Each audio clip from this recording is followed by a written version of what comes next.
The Sundarbans is dying slowly, and its fisherfolk inhabitants are continuously getting marginalised through a draconian law, the West Bengal Inland Fisheries Act of 1984.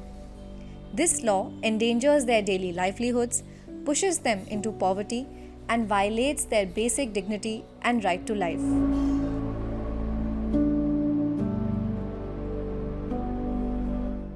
The mesmerizing mangrove forests on the Indian side of Sundarbans is home to a diverse variety of flora and fauna.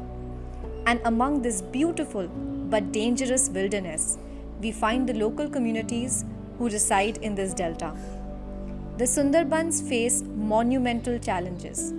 Protecting its mangroves while ensuring the livelihoods of millions who depend on them requires a shift in policy.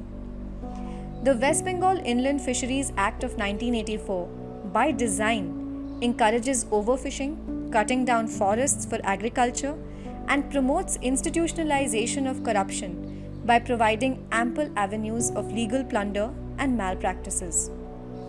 What's tragically funny is that the Act defines fish as aquatic plants and animals in any stage of their life cycle.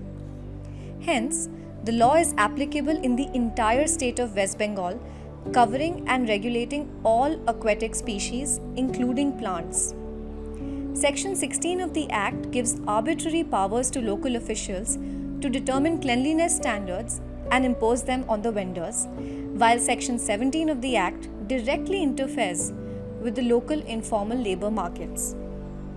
The law is draconian to the level that Section 18 of the Act determines the appellate authority as the same department against which a complaint is received.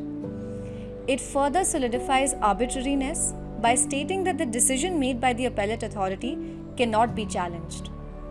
Section 21 of the Act tops it off by providing exemption to government officials from any prosecution or legal proceedings for any misconduct, emboldening them to misuse their arbitrary powers.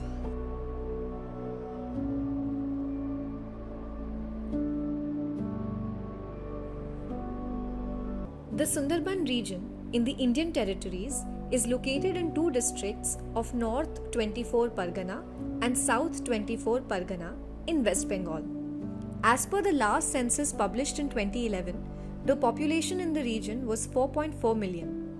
The population density, at around 1100 people per square kilometre, is much higher than what is typically found in ecologically sensitive coastal areas. However, if we also include the Sundarbans lying in Bangladesh, the region is home to about 13 million people. The population in Indian Sundarbans has increased by 354% in the last 50 years and 16 times in the last 140 years. A World Bank study estimated that the average per capita income in the Sundarbans is only $0.9 per day. Studies suggest that most of the people living in the Sundarbans rely on agricultural produce, fishing, shrimp cultivation, and forest produce such as honey. The fishermen are impoverished and earn $14 to $15 a month.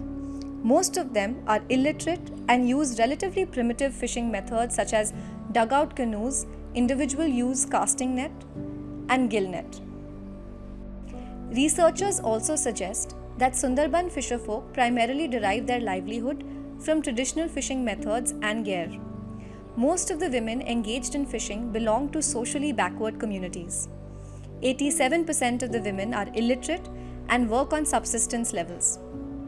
Almost 4 decades since the draconian law was enacted, the policy makers noticed the drawbacks of the 1984 Act and subsequently introduced a new policy framework, West Bengal Inland Fisheries Policy 2023. The 2023 policy recognizes the limited private investment in the inland freshwater fisheries, as well as low average productivity in inland fisheries.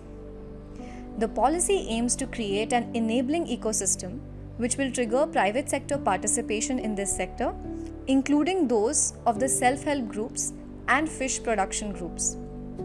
Alternative ownership models such as community-based management, conditional ownership with sustainability clauses, and private ownership, incentivized by ecosystem services payments, offer promising avenues for sustainable resource governance.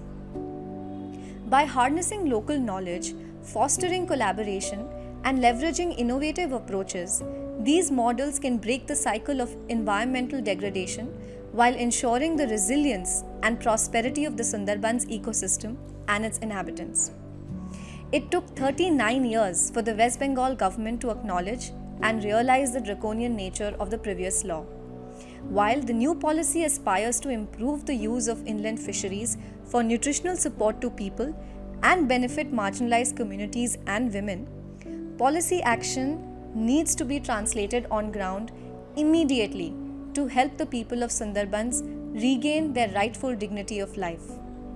The thriving ecosystem can only be created by diversification of exports, support, research and innovation, and training for specific skills in consultation with the industry.